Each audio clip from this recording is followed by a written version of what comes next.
Hello guys, this is हर्ष और mathematics की series में आगे बढ़ते हुए हम आज स्टार्ट करेंगे one of the most important theorem of mathematics, that is fundamental theorem of arithmetic. आप सभी ने इसका नाम सुना होगा, फंडामेंटल थ्योरम ऑफ अर्थमेटिक। चलिए आज हम समझेंगे, जानेंगे क्या होती है फंडामेंटल थ्योरम ऑफ अर्थमेटिक। तो शुरू करते हैं। देखिए guys, fundamental theorem of arithmetic कहती है कि every composite number can be represented as a product of its prime apart from the matter that the product is unique। ठीक है, देखिए समझते हैं। पहले तो आपको एक शब्द, दो शब्द जो मैं कह रहा हूँ वो समझ में आने चाहिए, एक प्राइम और एक कंपोजिट है। तो ये छोटी क्लास का कॉन्सेप्ट, पर कई बार बड़ी लोगों को भी समझ में नहीं आता है। तो पहले इस कॉन्सेप्ट को समझिए, प्राइम एंड कंपोजिट। क्या सर फोर्थ क्लास पढ़ा रहे हैं क्या? नहीं, फोर्थ क्लास नहीं पढ़ा रहे हैं, 10th ही पढ़ रहे हैं। पर 10th में जो चीजें आती हैं पहले की, जो हम भूल चुके हैं, उसको रिकॉल करते हुए चलेंगे। प्राइम एंड कंपोजिट, तो आप सभी को पता है वो नंबर जो सिर्फ अपनी टेबल में आता है वो प्राइम नंबर, और ऐसा नंबर जो अपने अलावा किसी और की टेबल में भी आता है वो कंपोजिट नंबर। इजी है।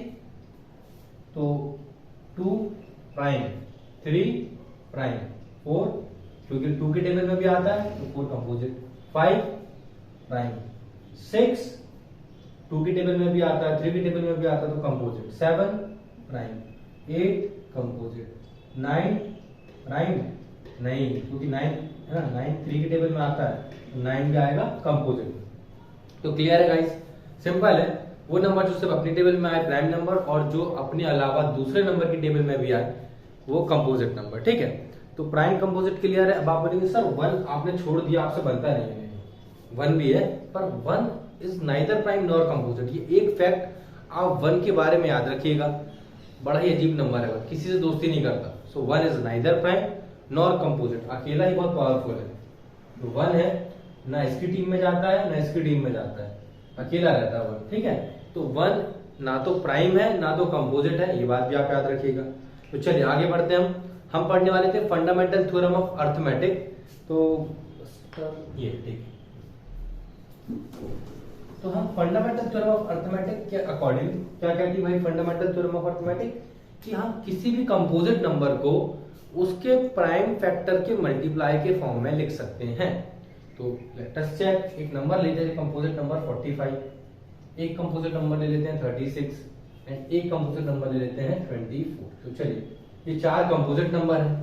अब क्योंकि ये कंपोजिट नंबर है तो हम इनके फैक्टर कर सकते हैं, और फैक्टर कैसे होंगे? प्राइम नंबर्स होंगे, प्राइम नंबर्स के प्रोडक्ट होंगे। तो चलिए देखते हैं, 45 के फैक्टर करते हैं। 5 9 जा 45, 3 3 जा 9, 3 1 जा 3। क्लियर है? तो हम 45 को क्या लिख सकते हैं? 45 को हम लिख सकते हैं 3, क्योंकि 2 बार आया तो 3 की पावर 2 और 5 की पावर 1, है ना। तो देखिए जहां पे 3 प्राइम है और 5 प्राइम है, तो कोई भी कंपोजिट नंबर के जब आप फैक्टर करते हो तो वो प्राइम नंबर के मल्टीप्लाई के फॉर्म में मिलता है, और ये आपकी fundamental theorem of arithmetic. Simple है बहुत। चलिए 36 को देखें, 18 2 9 3 3 एंड 3 1, मतलब 36 को हम क्या लिख सकते हैं? 2 की पावर 2 इंटू 3 की पावर 2। तो देखिए 2 भी प्राइम है और 3 भी प्राइम है। क्लियर है? मतलब फिर एक बार रिपीट कर रहा हूं, ध्यान से सुनिएगा। Every composite number can be represented as a product of its prime। ठीक है, हम किसी भी कंपोजिट नंबर को उसके प्राइम नंबर के मल्टीप्लाई के फॉर्म में लिख सकते हैं। ठीक है, कोई भी कंपोजिट नंबर। 24 आप लोग को निकाल के चेक करिए जल्दी, 1 मिनट का टाइम है, आप लोग 24 निकाल के जल्दी से चेक करिए क्या आ रहा है 24 के निकालने में फैक्टर।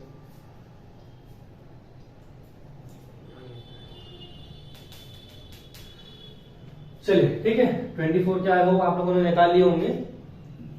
2 12 जा 2 6 जा 2 3 जा एंड 3 1 जा, है ना।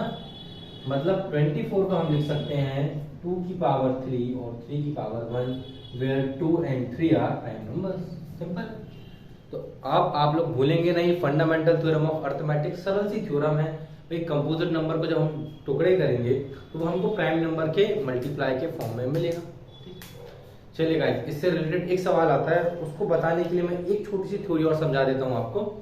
एक थ्योरी होती है जो कहती है कि जो प्राइम नंबर होते हैं ना, वन को छोड़ के, मतलब वन के मल्टीप्लाई को छोड़ के प्राइम नंबर को हम किन्हीं भी दो नंबर के मल्टीप्लाई में तोड़ सकते हैं। मतलब प्राइम नंबर को नहीं तोड़ सकते, कंपोजिट नंबर को तोड़ सकते हैं। जैसे 10 कंपोजिट नंबर है और 7 प्राइम नंबर है, ठीक है, ये कंपोजिट है, ये प्राइम है, समझिएगा ध्यान से। 10 को मैं लिख सकता हूँ 2 5 10 लिख सकता हूँ, लेकिन मैं 7 को नहीं लिख सकता।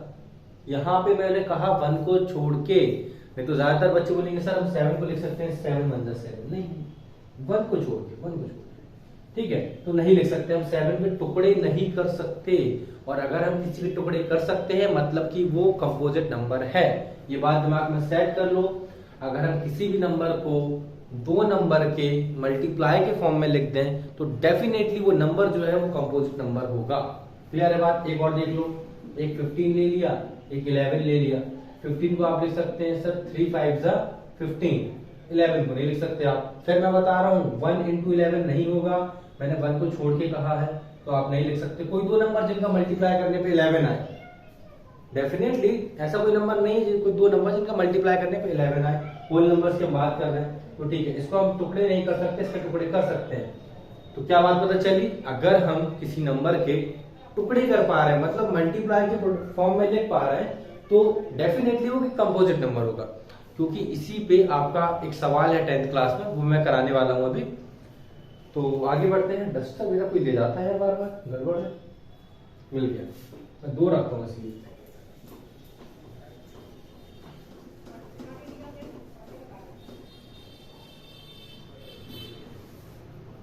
तो गाइस मेरी चॉकलेट खत्म हो गई है, थोड़ी सी बची है, खा लेता हूँ जल्दी से।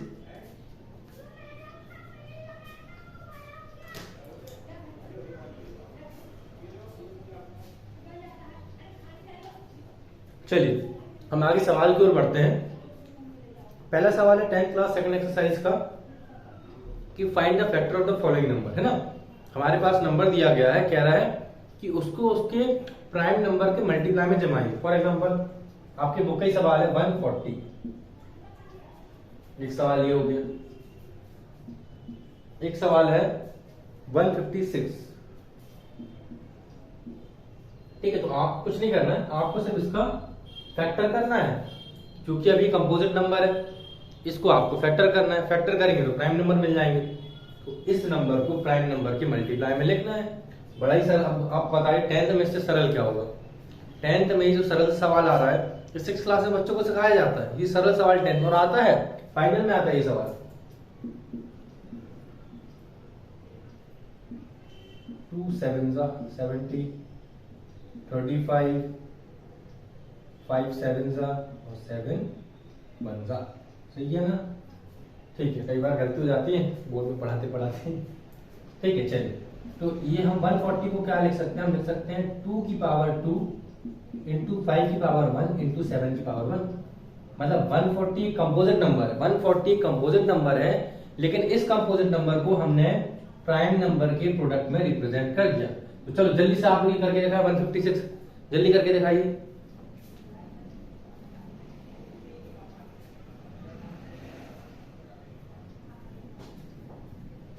तो आई होप आप सभी ने कर लिया, तो मैं इस क्वेश्चन को नहीं बताऊंगा, पर फिर भी बता देता हूं।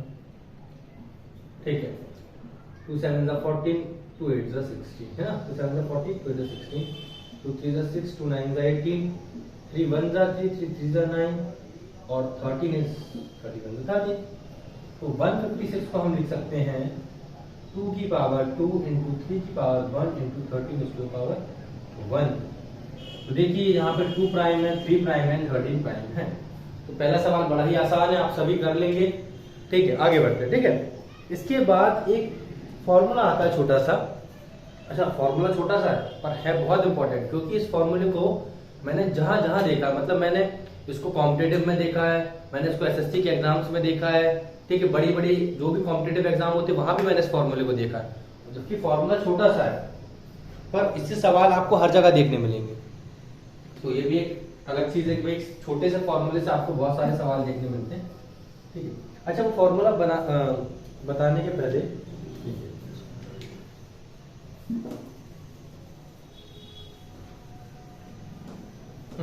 चलिए समझते हैं ना। तो अब क्या करते हैं भाई, ये तो क्लियर है आपको, है ना, जितना बताया वो क्लियर है। अब एक फॉर्मूला आप नोट कर लीजिए। अगर हमारे पास दो नंबर है, एक नंबर है ए, एक नंबर है B, we have two number A and B. Sir A B ही क्यों लेते हो? ओके, एक्स एंड वाई ले लेते हैं। सर आपने बात कैसे करी एक्स की? कोई बात नहीं, पी और क्यू लेते, अब तो किसी कोई परेशानी नहीं होगी, पक्का? ठीक है, पी और क्यू ले लेते हैं। Let us suppose two number p and q, ठीक है, कोई भी हो सकते दो नंबर। तो हम इन दो नंबर का एलसीएम निकालते, तो हमने लिखा LCM of P comma Q बराबर कुछ हो सकता है। हमने इनका एचसीएफ निकाला, HCF of P comma Q बराबर एलडी। पी एक नंबर है, क्यू एक नंबर है। इन चार टर्म्स में रिलेशन समझेंगे। दो नंबर लिए, उन दोनों नंबर, तो दो टर्म तो वो नंबर ही होगा, एक पी एक क्यू। फिर उनमें से हमने एलसीएम निकाला, वो एक चीज हो गई, एचसीएफ निकाला, वो एक चीज हो गई, और वो दो नंबर। तो इन चार चीज में क्या रिलेशन है सर? ये चार चीजें आपस में कैसे रिलेटेड है समझते हैं। एक फॉर्मूला है LCM p q into HCF p q is equal to p into q, और ये लाजवाब फॉर्मूला आपके सामने परोस दिया गया है। ठीक है, ये बहुत इंपॉर्टेंट फॉर्मूला है, समझिए। ये फॉर्मूला है बड़ा सिंपल, आसान है, सवाल भी इससे बहुत आसान आते, लेकिन मैंने देखा इसलिए मैं बता रहा हूँ। मैंने इस फॉर्मूले से कई जगह बहुत सारे मैथ्स के अलग अलग वीडियो मैंने इस फॉर्मूले से सवाल देखा है। ठीक है, तो और कई फॉर्मूला 6th क्लास में आपको पढ़ाया जाता है। ठीक है, तो अगर दो नंबर है, हमने उनका एलसीएम और एचसीएफ का मल्टीप्लाई किया, तब product of LCM and HCF of two number is equal to the product of that numbers. Clear हुई बात? दो नंबर है, ठीक है। इसको एग्जांपल से समझते हैं हम। एक 15 ले लिया और एक 12 ले लिया। पता नहीं क्यों मुझे दो नंबर बड़े प्यारे लगते हैं, 15, 12, 24, बड़े प्यारे नंबर। ठीक है, देखिए, तो एक नंबर 15, तो ये हो गया पी, ये हो गया क्यू। ठीक है, तो पी की जगह पे लिख लिया 15, क्यू की जगह पे लिख लिया 12, मल्टीप्लाई कर दिया, बराबर इनका एलसीएम कितना आएगा भाई? 15 और 12 का एलसीएम तो रटा होगा आप सभी को, इनका एलसीएम आ जाएगा 60। ठीक है, और इनका एचसीएफ आएगा कितना? 3। क्लियर? ये भी क्लियर है। तो अब देखिए, आप चेक करिए क्या एलसीएम और एचसीएफ का मल्टीप्लाई इन दो नंबर के मल्टीप्लाई के बराबर है या नहीं। अगर है तो मैं जीत गया, और नहीं तो भी मैं जीत गया। ठीक है, 6 3 80, तो ये आ गया 180। तो 15 का अगर आप 12 में इंटू करोगे तो ये भी आ गया 180। सिंपल, मतलब फॉर्मूला सही है। फॉर्मूले का इस्तेमाल कैसे करना है? देखिए, चार चीजों में से आपको कोई भी तीन चीजें दी गई होंगी। ठीक है, या तो आपको एलसीएम एचसीएफ दे दिया जाएगा और कोई एक नंबर दे दिया जाएगा, या तो आपको दो नंबर दिए जाएंगे, एलसीएम एचसीएफ में से कोई एक चीज दे दी जाएगी। तो देखिए कैसे करना है इस फॉर्मूले को।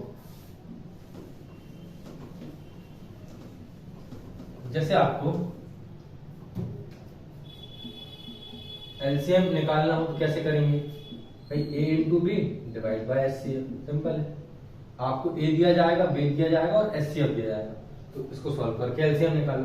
अगर एचसीएफ निकालना है तो A into B divide by LCM कर दो। ए बी दिया जाएगा, एलसीएम दिया। अगर कोई एक आपको ऐसा दिया जाए कि the LCM of two number are this, the HCF are this and one of the number is this, find the other number, तो मतलब आपको एलसीएम दिया जाए, एचसीएफ दिया जाए, एक नंबर दिया जाए, तो ये करेंगे अपन LCM into HCF divide by given number. Suppose आपको पी गिवन है तो आपको क्यू निकल आएगा, और अगर क्यू गिवन है तो पी निकल आएगा। इजी है, काफी इजी है। तो ठीक है, चलिए अभी यहीं तक, इसके आगे हम नेक्स्ट वीडियो में पढ़ेंगे। तो आज हमने क्या पढ़ा? हमने पढ़ा फंडामेंटल थ्योरम ऑफ अर्थमेटिक। बहुत इंपॉर्टेंट है, बहुत सिंपल भी है, इसके सवाल भी करके देखिए कैसे फैक्टर निकालना होता है। उसके बाद हमने पढ़ा एलसीएम का फॉर्मूला, एलसीएम और एचसीएफ के बीच में जो रिलेशन होता है उस रिलेशन को हमने समझा, और उस रिलेशन से सवाल कैसे आएंगे वो भी आप कर सकते हैं। ठीक है, तो चलिए आज की वीडियो में हम इतना ही करते हैं। फिर जो नेक्स्ट वीडियो आएगी उसमें हम इस पोर्शन से आगे बढ़ेंगे और आगे की बात समझेंगे।